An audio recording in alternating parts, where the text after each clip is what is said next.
வணக்கம், நான் டாக்டர் மைதிலி. இன்றைக்கி நிகழ்ச்சியில் அகர் அகர் அப்படின்னு சொல்லக்கூடிய சைனா கிராஸ், தமிழில் பார்த்தீங்கன்னா கடல் பாசி அப்படின்னு சொல்லுவாங்க.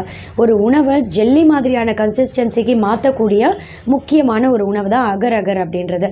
நிறைய குழந்தைகள் இருக்கக்கூடிய வீட்டில் பெற்றோர்கள் குழந்தைகளுக்கு ஏதாவது வித்தியாசமாக சமைத்து கொடுக்கணும் அப்படின்ற ஒரு ஆர்வத்தில் இந்த அகர் அகரை பயன்படுத்தி ஜெல்லி மாதிரி ஏதாவது சமைத்து சாப்பிட கொடுக்குறீங்க இல்லையா? உண்மையிலேயே அகர் அகர் அப்படின்றது குழந்தைகளுக்கு சாப்பிட கொடுக்கலாமா, இல்லை வயசில் பெரியவங்க சாப்பிடலாமா, இது ஆரோக்கியமானது தானான்றதை பற்றி இன்றைக்கி நான் நிகழ்ச்சியில் தெளிவாக சொல்கிறேன்.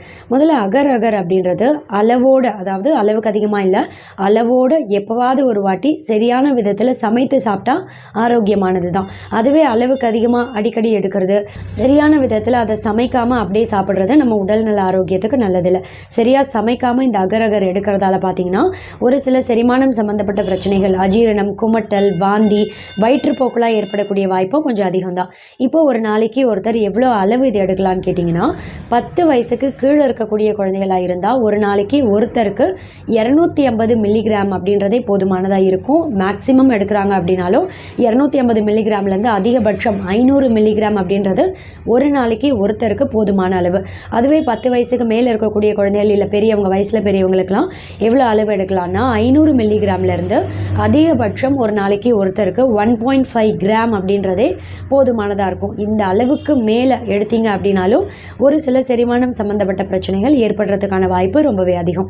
இப்போ இந்த அகர் அகரை நீங்கள் எப்படி சமைக்கலான்னா, நீங்கள் எப்போ சமைக்கிறீங்களோ அதுக்கு ஒரு 1.5 மணி நேரம் முன்னாடி கொஞ்சம் தண்ணியில் ஊற வச்சிடணும்.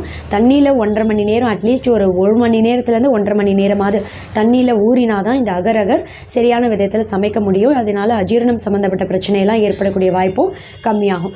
இந்த தண்ணியிலேயே அப்படியே சேர்த்து நல்லா கொதிக்க வைக்கணும். இதை நல்லா கொதிக்க வைக்காமல் அப்படியே நீங்கள் கேரட் பியூரியோ இல்லை பீட்ரூட் பியூரி ஏதோ ஒன்று இதில் ஆட் பண்ணிட்டீங்க அப்படின்னும் போதும் செரிமானம் சம்மந்தப்பட்ட பிரச்சனைகள் ஏற்படலாம். நல்லா கொதித்ததுக்கு அப்புறமா நீங்கள் என்ன செய்கிறீங்களோ, என்ன பியூரி வேணுமோ அதை நீங்கள் இதில் ஆட் பண்ணிக்கலாம்.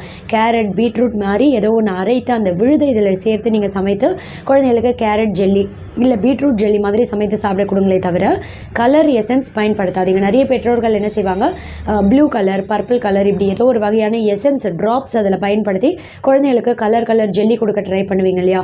இப்படி செய்யாமல் கேரட் பியூரி மாதிரி ஏதோ ஒரு வகையான வெஜிடபிள் பியூரி இதில் ஆட் பண்ணலாம். இல்லை ஏதோ ஒரு ஆரோக்கியமானதை இதில் ஆட் பண்ணிவிட்டு நீங்கள் ஜெல்லி மாதிரி குழந்தைகளுக்கு சமைத்து சாப்பிட கொடுக்கலாம்.